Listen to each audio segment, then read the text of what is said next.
সেটা আমার হৃদয়ের ধন। এই দুই নয়নের দ্বারা এই আকাশ সময় হাতে গেলে এই বিশ্ব জগৎটা যেন অন্ধকার হয়ে যায়। মায়ের কাঁদা মুখ দেখে বললে, কেঁদো না মা, তুমি বড় ভাগ্যবতী, কেঁদো না। তুমি হয়তো ভয় করছো গোপালকে দেবে না মা, তুমি কোনো ভয় করো না। তুমি হয়তো ভয় করছো তোমার গোপালকে বসতেই আমরা দিন বসে করতে দেই না মা। মা শোনো, বলুন আমি অনেক প্রশ্ন মায়ের কাছে। মা, তুমি যে বলছো গোপালকে বসতে দেবে না, তুমি যদি বসতে না দাও তোমার নবলক্ষ ধেনুর গোপালকে জড়াবে বলে আমি ব্রাহ্মণ দেবী লাজে দেব।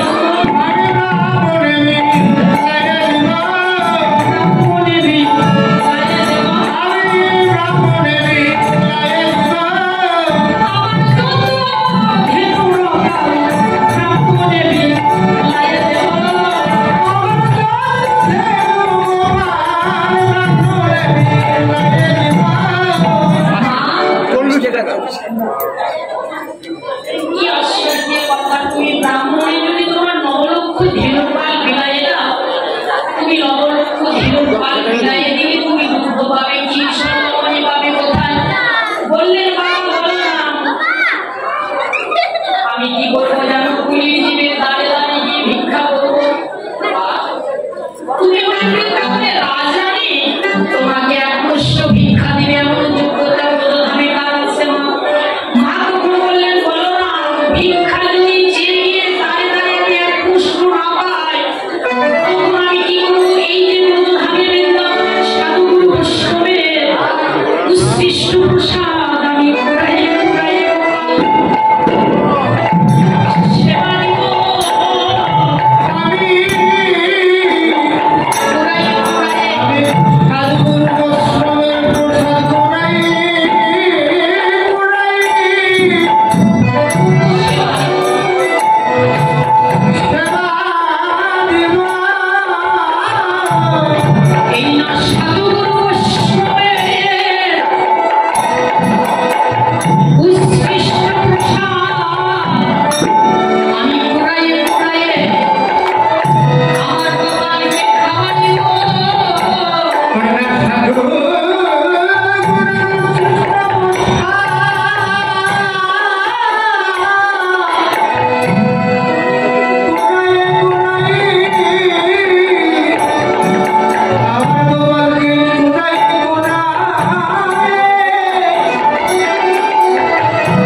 এই মাটি ঘনকের মাঝে আর আমরা সব রাখাল বন্ধুগণ মিলে দেবর্ষ চালু করি।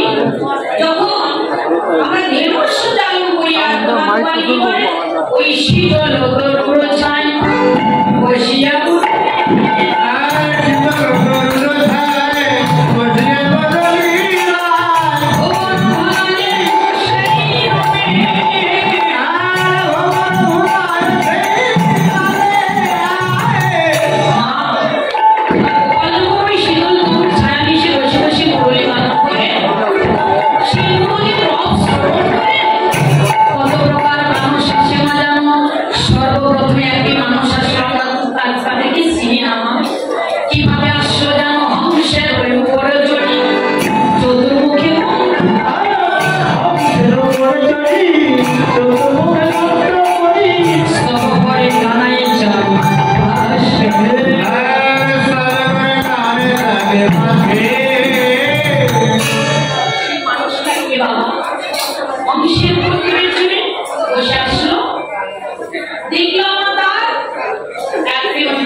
শেষে বলো মা জানো তোমার গোপালের চরণ জড়িয়ে ধরে গোপাল তোমার ব্রহ্ম করা চাই না। আমি তোমার নবলক্ষ ধীরুর পাল চুরি করে যত বড় অপরাধ করেছি সে অপরাধ ক্ষমা করে দাও। অপরাধটুকু ক্ষমা করে দিয়ে একবার ওই মানবকে আমায় পাঠিয়ে দাও। এই দেবগুলো এই কুলে থেকে তো তোমার চরণ সেবার কাজ হলো না, তোমার চরণে পুষ্পাঞ্জলি দেওয়া হলো না। এই বাপরে একবার মানবকে পাঠিয়ে দাও, সেখানে গিয়ে তোমার সাধু বৈষ্ণবের চরণ ধরে সংগ্রহ করবো।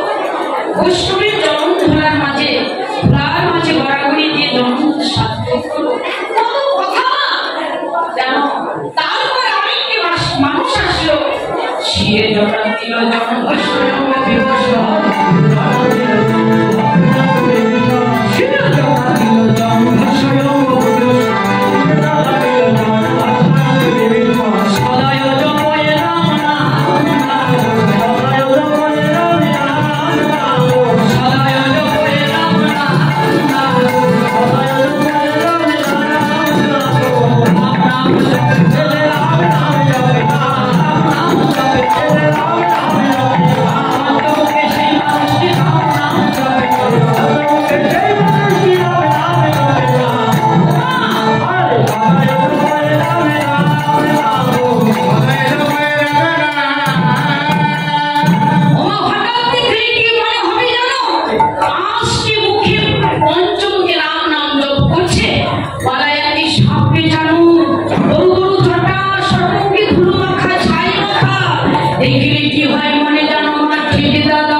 এসে বলে একবার আমাকে মা বলে ডাক, আমার মনটাকে শান্ত করি। বলে মা বলে ডাকবো না। বাবা বলরাম সেই সুন্দর অমনিকে যখন সেবা দিল, দশস্তে দশকাল অমনি তাকে কি আমার কাল মা বলে ডেকেছিল? বলে না মা, মা বলে ডাকি নাই। তাকে উচিত একটি কথা শুনে নিল, মা বলে ডাকবো না। হ্যাঁ ডাকবো না, কেন ডাকবো? সেদিন তোমায় মা বলিব, সেদিন তোমায় মা বলিব,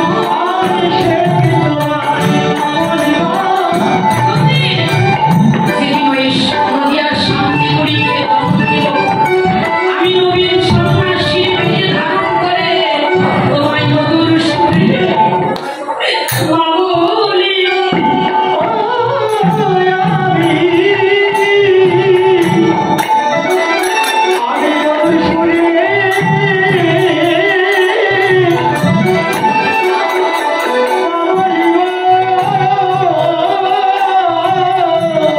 সেদিন ওই নদিয়ার শান্তি করে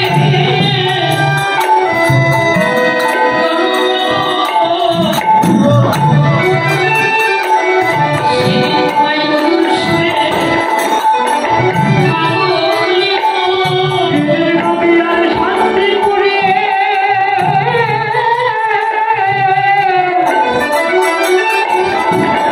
আমি নিবাই রূপে জন্ম নেব।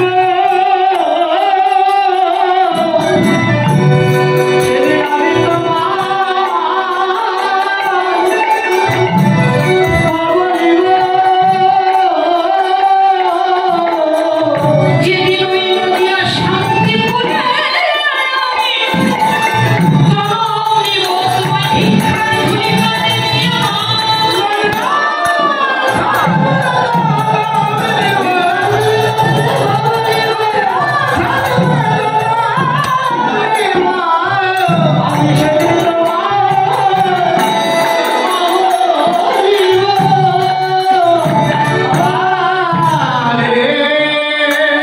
এবার বাবা অনেক কথা শুনে মায়ের মন তো সরল বাৎসল্য প্রেম বাবা, তাই না? আর হলো সূক্ষ্ম প্রেম। সূক্ষ্ম প্রেমের চাইতে বাৎসল্য প্রেমের অধিক অধিকার, তাই না? তো সকালে আমরা ভালোবাসায় মাকে এবার বলরামকে বললেন, বাবা বলরাম চাচিয়া তখনই নিবে সঙ্গেতে রাখবে, বিবাহ অবসান হলে আমার প্রাণের গোপালকে সকাল সকাল তোরা ঘরে নিয়ে আসবে।